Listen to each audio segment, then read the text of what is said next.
Hey everybody, this is Beelit, and this is Injustice 2 Online. Let's see, I think this is episode 30, isn't it? Wow, already episode 30. In this match, this video, you're going to see a set between myself and a Blue Beetle player.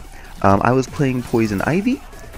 As you may know, not really a Poison Ivy player, but I was wanting to learn the character. One of the things that I found, you saw there, I had to dash on Wake Up to try to escape the jump pressure, and I'm dropping combos here. Get used to that. That's going to happen a lot. One of the things that I found with Poison Ivy was, even though a while ago they had buffed her anti-air, it's still not good enough for a lot of the situations that I've been in. It's just not enough a lot of times.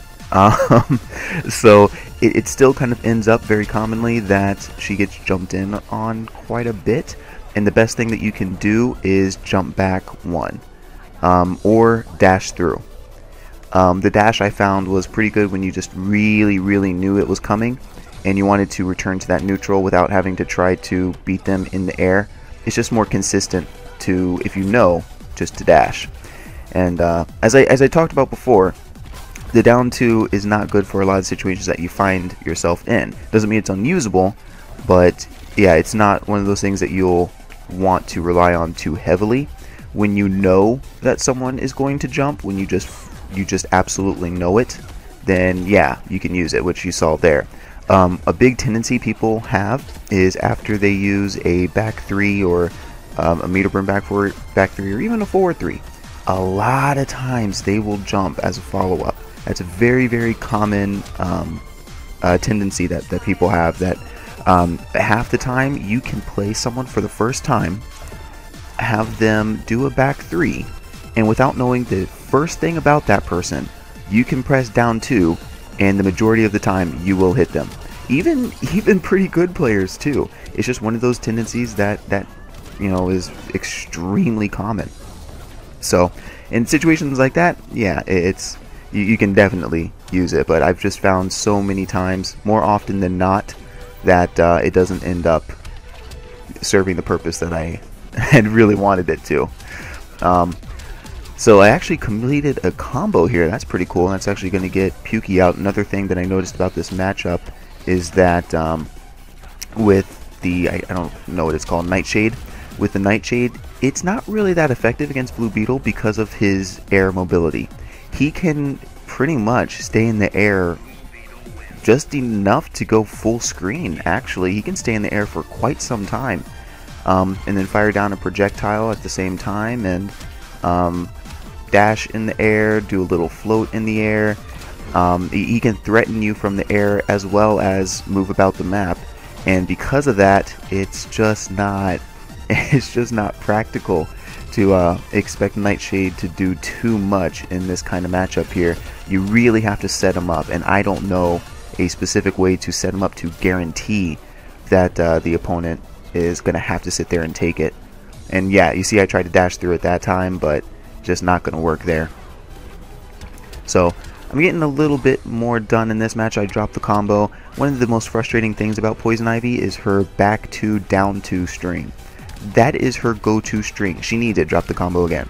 She needs that string. However, the input is really dumb, and it screws. You see the down 2 there? It's just a little bit too slow there. But I would have to say that a lot of other down 2s would have probably worked. What was I? Oh yeah, the back 2 down 2. It's a very bad input because it really screws you up with your follow-ups. I think that the reason they did it was as a help for going into the down stance. I want to say that they did that so that you could press down again only one time, and the way that the inputs worked would make it easier to get that stance. However, it's not worth it at all. If that was the intention, it's not worth it. It needs to just be back 2-2. Because back 2 down 2 drops way too often, and you get things that you don't want. For instance, you get the down triangle quite a bit, which is that bark skin. You don't want that either. and it makes you have to really second guess pressing that string, and it's not worth it. It's really not worth it, and I don't understand why they couldn't do something as simple as just making it back 2-2, you know, and that would just immediately fix the problem, just immediately. But yeah, you know, I guess I don't know, maybe it just makes too much sense. That's why they don't do it. So anyway, in this match here, this actual game, I'm doing a little bit better. I'm getting a better read on him. Then again, he's also kind of just doing the same thing. And this is one thing that I noticed could really define this matchup before. Poison Ivy can't do too much about his zoning. And if he had decided to just really commit to that the entire game, this match probably would have been 300 times worse for me. Because the only thing that I can really do during that zoning is just crouch walk. She loses on this zoning here. I think Poison Ivy is just one of those characters that only zones you out if you don't have any kind of, you know, solid zoning option, or if your zoning option is just really bad. If you have something that is mild, then it almost feels like it's a 50-50, you know, as far as Poison Ivy goes in like the zoning game. It almost feels like it's 50-50 if you have something that's just kind of decent. Then it's enough that she has to be careful about it, you know.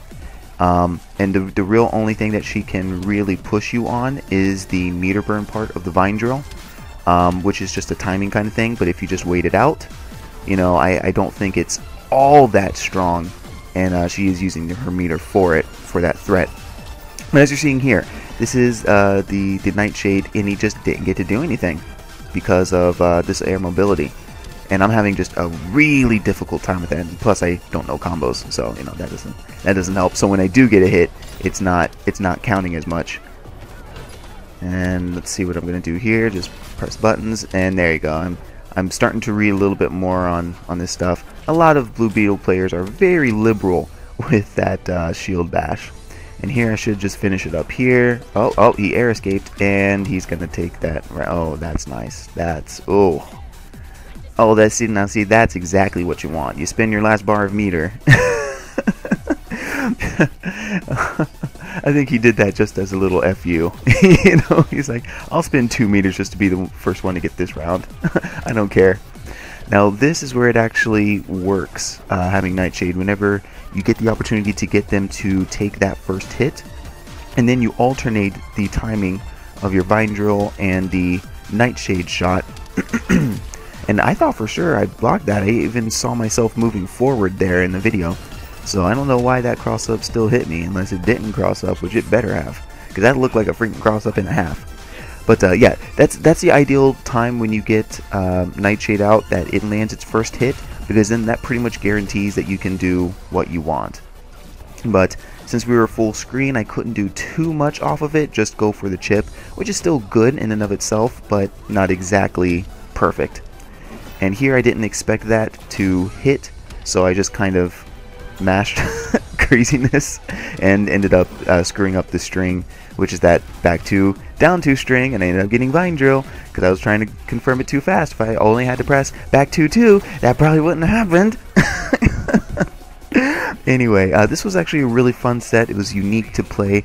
I don't know how often you would see Poison Ivy versus Blue Beetle, but hey, there you go. Sure, it's not the best Poison Ivy in the world, but you get to see a little bit of that match. It's a little bit different from the normal. Anyway, I hope that you guys enjoyed that match. If you did, or that set, sorry. If you did, I'd greatly appreciate it. If you would support the video, you can do that by leaving a like, sharing it with someone that you think might enjoy it. I will see you guys next time. Thanks for watching.